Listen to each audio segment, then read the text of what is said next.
let's tell you a little bit about someone who is in contention for the Republican presidential candidacy in the United States. We are familiar with her here in India. It's Nikki Haley, a former governor who now wants to be a presidential candidate. Except she's put out a tweet just now talking about how if we want to take on pollution in the world, then we must confront India and China, two of the world's biggest polluters. That's what Nikki Haley has just said on her Twitter account, and it hasn't gone down well at all.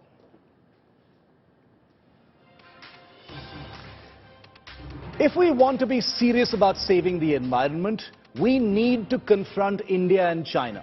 They are some of the biggest polluters, says Nikki Haley, senator and high-profile contender for the Republican presidential candidate.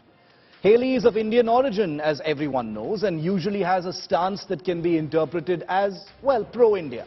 We know that Haley has pronounced anti-China views, but this tweet of hers, where she clubs India and China as the world's worst pollution offenders, doesn't quite have any legs. For starters, when it comes to absolute emissions, the United States is the world's #2 polluter, only behind China and way ahead of India and other countries.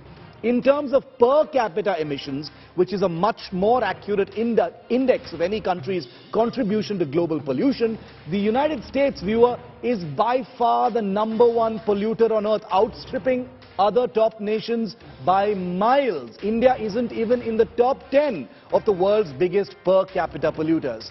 Now, obviously, none of this is to suggest that India isn't a polluter. As a rising power and an exploding population that we have, this country has enormous pollution-related challenges to address, while balancing the aggressive needs of development and modernization.